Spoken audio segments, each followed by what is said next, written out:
محافظة ولا صغير ولا شو اسمه ككل. يعني النادي نحن اجبرنا ان ما نشارك لعيبة النادي معنا. الحين نحن صعدنا كنا نطالب من الاول يا جماعة نحن نطالب توضيح للامر هذا. وصدر قرار ونشر اعلاميا. وجينا لإدارة النادي وقلنا لهم يا جماعة هذا القرار والوزارة سمحت. قالوا لا ما يشاركوا لعيبة النادي. الحين انا العب مع فرق تلعب لعيبتها كاملة. اصير اخسر لي 6 و7 يعني حتى والله احنا مشاركين بدون نفس. يعني هذا برنامج وضعته الوزارة جزاهم الله خير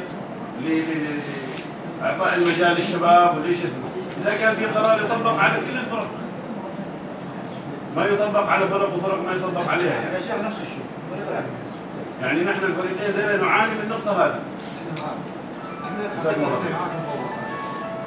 يعني الوزارة في البداية منعت لاعبين أساسيين في الأندية عن لعبهم بهذه البطولة. سبب رئيسيا السبب الأول أن الحافظ على هذا اللاعبين باعتبارهم مثل أنديتهم ولاعبين جيدين وبالتالي يدخل البطولة ومقبلين على الفوز الرياضي يمكن يتعوض يمكن يتأثر محافظة على هذا اللاعب. الموضوع الثاني هو إعطاء فرصة للشباب الجدد حتى يبرزوا. تبغى تدخل لك 8 لاعبين أساسيين في فريق في بطولة أو 10 يحجب عن بقية اللاعبين المواهب الأخرى اللي تكتشف. هذا كان هدف الوزارة. وأنا كنت أتمنى الحقيقة الوزارة ما تغير. أنا بصريح عبارة هذا الإعلان في كل مكان أقول يعني إنها ما تغير لكن نحن حصلنا ضغوط كثيرة ونقلناها للإخوان وأيضا بقية المحافظات.